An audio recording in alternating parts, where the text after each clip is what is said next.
Bismillahirrahmanirrahim. Welcome students, this is class of physics for first year. Students, in the previous lecture we have discussed about the limitations of dimensional analysis, and with that topic you have covered all the topics of your chapter. आपके chapter में जितने भी topics थे वो सारे के सारे हम लोग कवर कर चुके हैं, एंड हम लोग MCQs भी ऑलरेडी डिस्कस कर चुके हैं, and we have also discuss the numericals. Now we are turning our attention towards the exercise short answer question, that is the conceptual question answers. Board के पॉइंट ऑफ व्यू से मैं अगर discuss करूं तो आपका जो बोर्ड का paper बन के आता है, अबाउट 65% ऑफ दैट पेपर वो आपके कॉन्सेप्चुअल क्वेश्चन आंसर्स होते हैं, और यहीं से आपका पेपर बन के आता है. सो इट मीन्स दैट आपके जो पेपर का 65% वेटेज है वो इन्हीं शॉर्ट आंसर क्वेश्चन से है.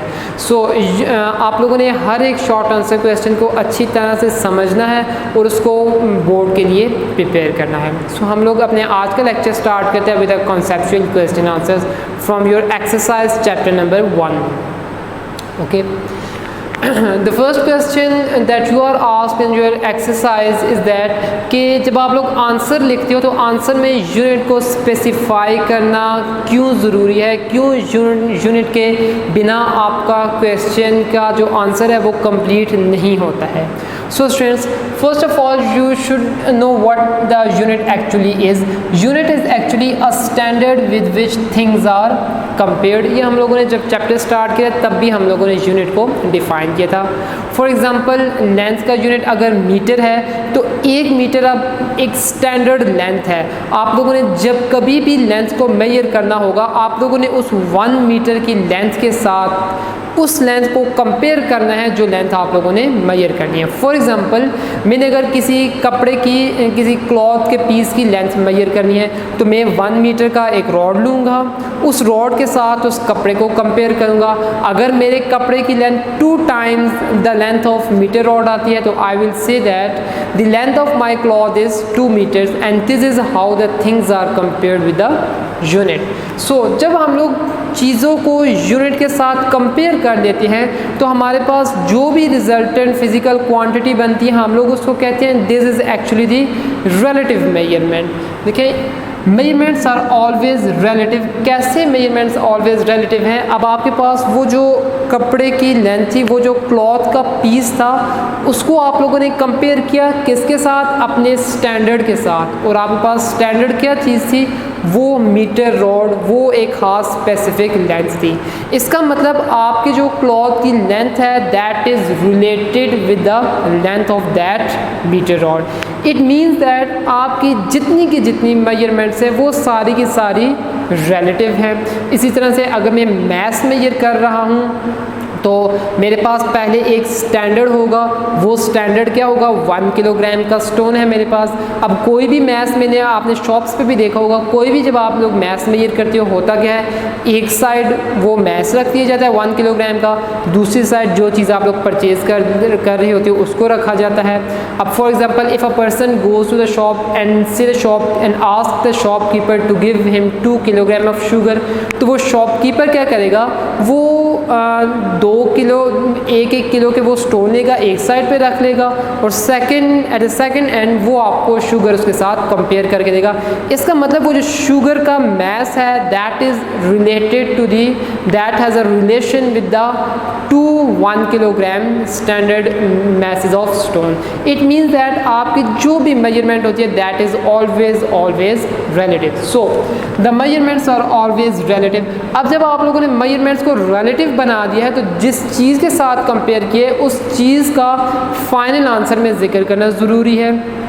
फॉर एग्ज़ाम्पल अगर आप लोगों ने मैस 2 किलोग्राम लिया है तो जो किलोग्राम है ये आपका स्टैंडर्ड है. अब आप सिर्फ 2 लिख देंगे तो समझने वाले को समझ नहीं आएगी आया कि ये 2 पाउंड्स का मैस है, ये 2 किलोग्राम्स का है, या what this mass actually is.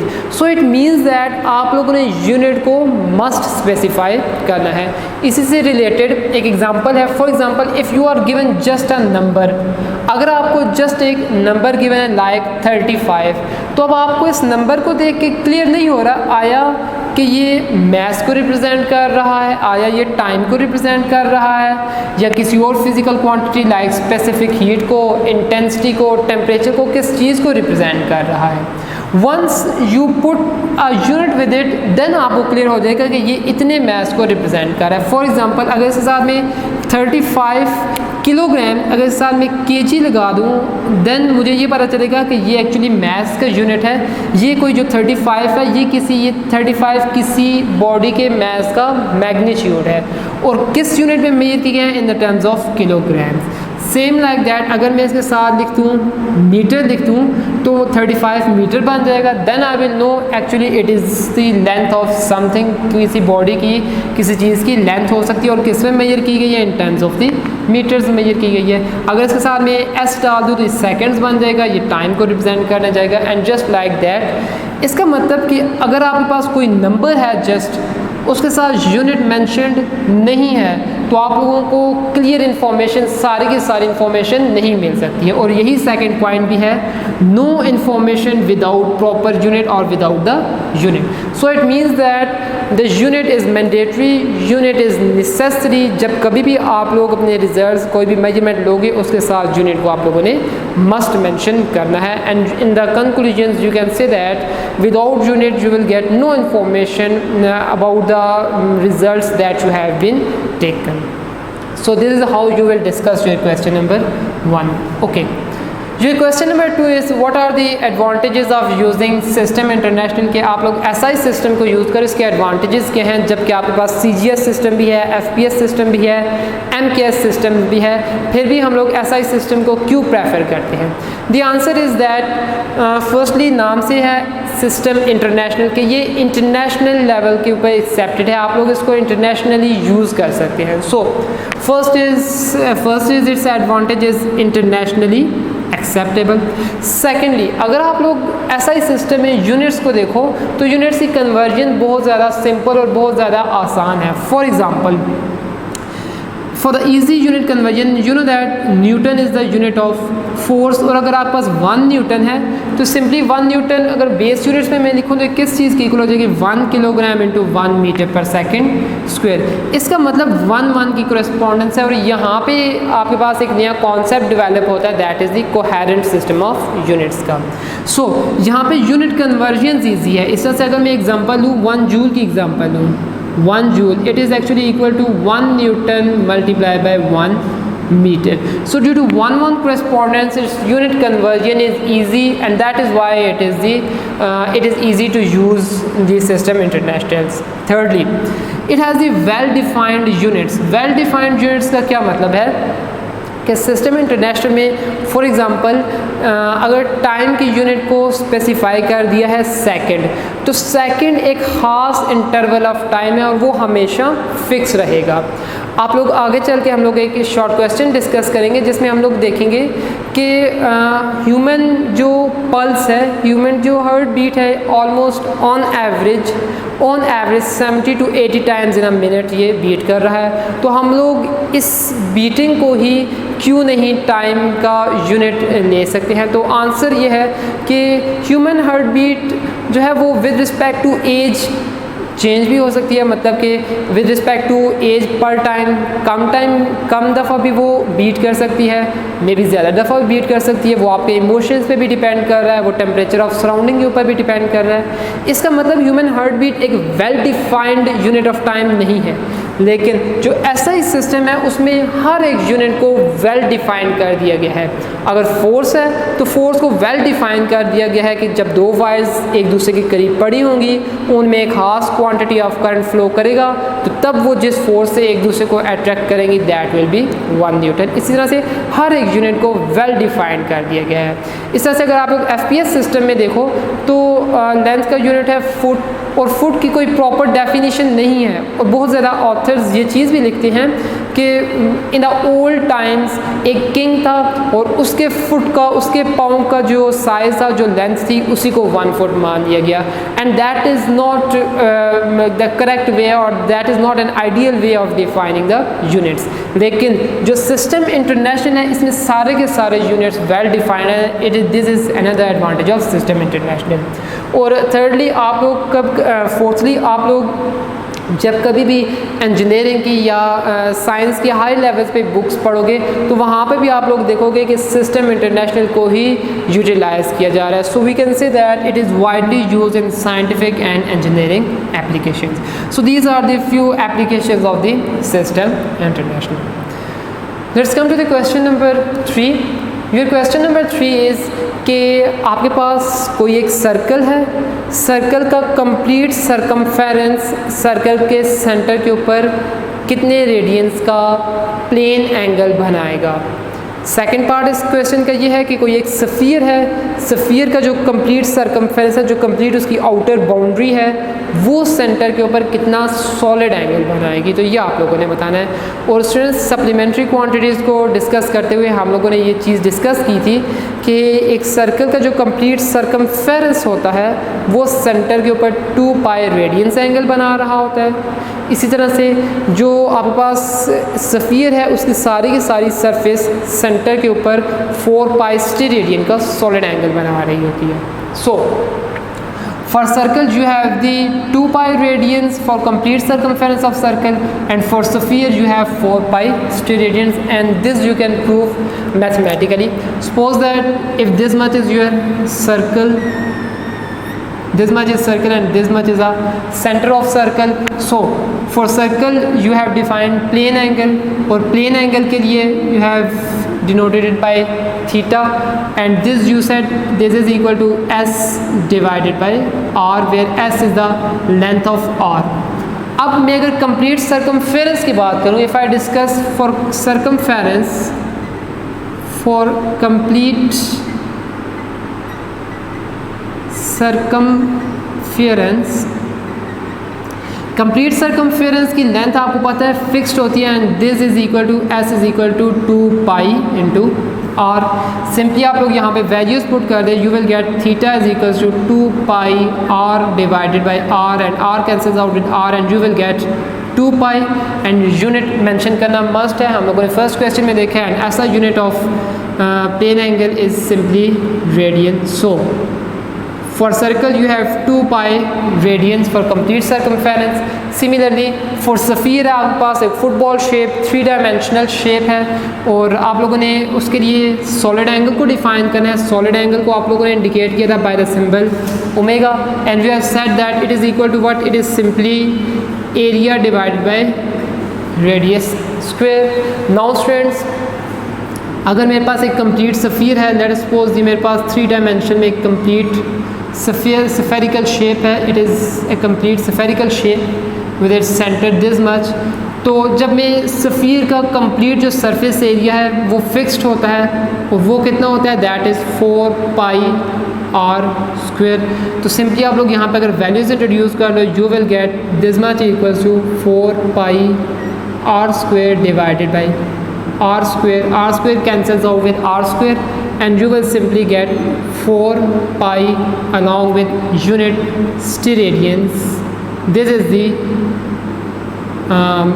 solid angle for the complete surface of the sphere. So this is how you will discuss question number 3. Okay, let's come to the question number 4. The question number 4 is कि least count क्या होता है और किस तरह से आप लोग लीस्ट काउंट एरर को रिड्यूस कर सकते हैं। So the answer is very simple students. Least count मैंने आपको पहले ही बताया है, कोई भी डिवाइस जो कम से कम मेजरमेंट कर सकती है, that is it's least count. For example अगर आप लोग अपने घर पे लगी वॉच को देखो तो उसकी मदद से आप लोग आवर्स को भी मेजर कर सकते हो। उसकी मदद से मिनट्स को भी मेजर कर सकते हो, लेकिन सबसे स्मॉलेस्ट पॉसिबल कौन सी रीडिंग ले सकते हो? Second. So 1 second is the least count of your that watch. इस तरह से जो लैब्स में वॉच होती है वो 1 सेकंड का 100th पार्ट भी मेजर कर सकती हैं। So their least count is 1 divided by 100 second. So this is how we define the least count. So least count is what it is actually? Least count is the smallest possible accurate measurement that can be taken by the help of particular device. अब least count error को कैसे आप लोगों ने reduce करना है? This is actually experimental technique. आप लोग जब लैब में एक्सपेरिमेंट्स करोगे तो आप लोग इस चीज़ को डिटेल में देखोगे भी।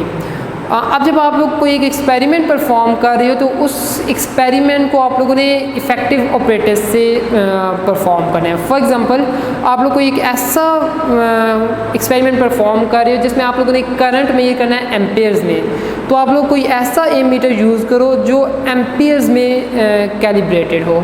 इसी तरह से अगर आप लोगों ने कोई ऐसा एक्सपेरिमेंट परफॉर्म करो जिसमें आप लोगों ने मिली एम्पेयर्स में करंट मेजर करना है, for example for the case of transistors और फॉर डायोड्स, तो आप लोग कोई एक ऐसी डिवाइस, कोई एक ऐसा एमीटर यूज़ करो जो मिलीज़ में आपको मिलीज़ की रेंज में करंट दे रहा हो। That ammeter is called actually milli ammeter. So आप लोग अपनी एक्सपेरिमेंटल टेक्निक्स को इम्प्रूव करो तो आपका लीस्ट काउंट एरर जो है वो रिड्यूस हो सकता है। इसके अलावा आप लोग कोई ऐसी डिवाइस यूज़ करो जिसकी रेजोल्यूशन हाई हो, जो ज़्यादा से ज़्यादा छोटी चीज़ को भी मेजर कर सकता हो। फॉर एग्ज़ाम्पल अगर मैं कोई भी एक लेंथ मीटर रॉड से मेजर करता हूँ तो वो मीटर रॉड कम से कम मेरे पास 0.1 सेंटीमीटर तक ही मेजर कर सकता है। वही लेंथ अगर मैं वर्नियर कैलिपर से मेजर करूँ तो वो इससे भी कम लेंथ को मेजर कर सकता है, और अगर वही लेंथ में स्क्रू गेज से मेजर करूँ तो वो मज़ीद रेजोल्यूशन मुझे देगा। इसका मतलब कि अगर आप लोग ऐसी डिवाइस यूज़ करते हो जिसकी रिजॉल्विंग पावर बहुत ज़्यादा हाई है तो आपका लीस्ट काउंट एरर उतना ही reduce हो जाता है। So these are the experimental techniques of how reducing your least count error. Okay. Your question number 5 is why including more digits doesn't make your answer accurate?